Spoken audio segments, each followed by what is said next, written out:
perto da cidade de Cafarnaum, às margens do mar da Galileia. Era uma tarde após um dia agitado de trabalho, ensinando e curando a multidão que o seguia. Jesus disse a seus discípulos: vamos pegar o barco, eu estou muito cansado, quero ir para o outro lado do mar. Era uma bela tarde, o sol estava se pondo e não havia previsões para a chuva. Então os discípulos entraram no barco.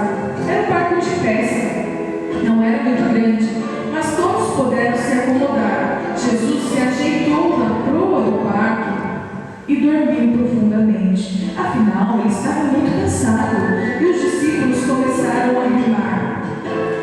A viagem estava muito boa, com o suave balançar das ondas.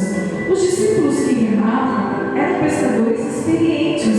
Eles sabiam exatamente como remar aquele barco e, afinal, nada podia sair errado.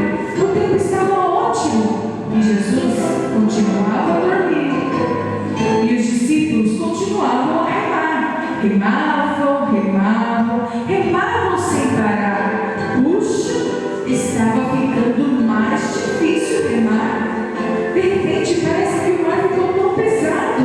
Os discípulos começaram a sentir uma brisa gelada que também faziam as ondas se agitarem.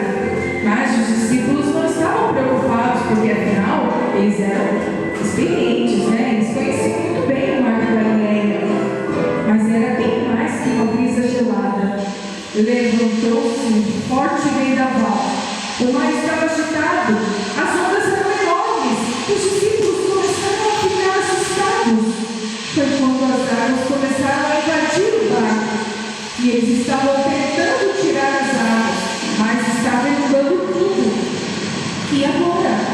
Os discípulos morreriam afogados?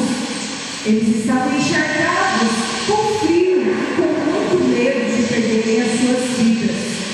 O vento continua soprando muito forte e as ondas vinham uma após a outra. Mas espera aí, o que Jesus fazia enquanto isso? Não é possível. Sim, Jesus estava dormindo.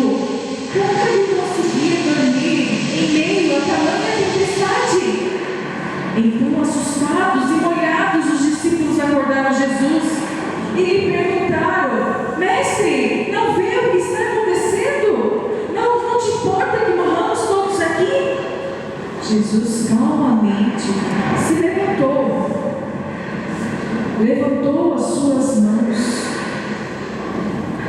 e com toda a autoridade ele disse: vento, mar, aquiete-se agora.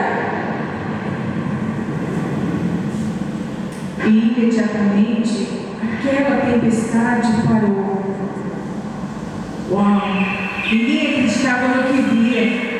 Como que Jesus fez isso?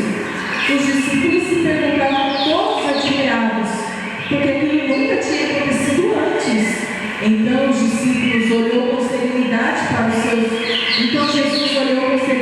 para os seus discípulos e ele disse: por que você